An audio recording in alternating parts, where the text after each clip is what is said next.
ভাই গো, আজকে আমার এই নসিবে ভাত জোটেনি। ঠিক আছে, যে ভাতের জন্য 1000 থেকে 1200 কিলোমিটার দূরে পড়ে আছি পেটের জন্য, ভাতের জন্য, সেই ভাতটা আজকে আমার নসিবে জুটেনি। তা যাই হোক, আল্লাহ ভগবান আমার নসিবে লেখেনি এই ভাত। ঠিক আছে, তা আল্লাহ যেটাই করবে মানে তাতেই আমি খুশি।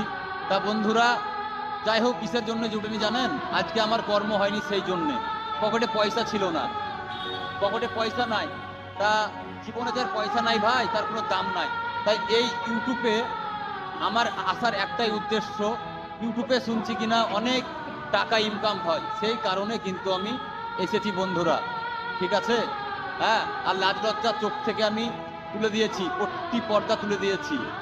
যদি বা ইউটিউব থেকে কিছু আর্ন করতে পারি, পয়সা কামাতে পারি, তাহলে কিন্তু আমার জীবনযাপনটা ভালো হবে। হ্যাঁ, জীবনটা ভালো যাবে, সেই আশাতে এসেছি। তা তোমরা আমাকে সাবস্ক্রাইব করতেই থাকো।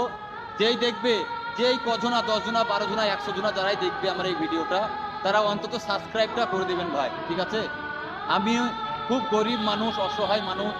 হ্যাঁ, মানে আমি 3 থেকে 400 টাকা ইনকাম করি, মানে সেই টাকা থেকে আমার রুজি রুটি চলে, অসুখ বিসুখ সব কিছুই।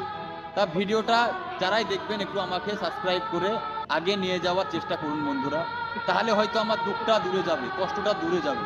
ভালো থাকবেন, সুস্থ থাকবেন। আবার অন্য কোনো ভিডিওতে আপনাদের সাথে আমি হাজির হব। ঠিক আছে, টাটা বন্ধুরা।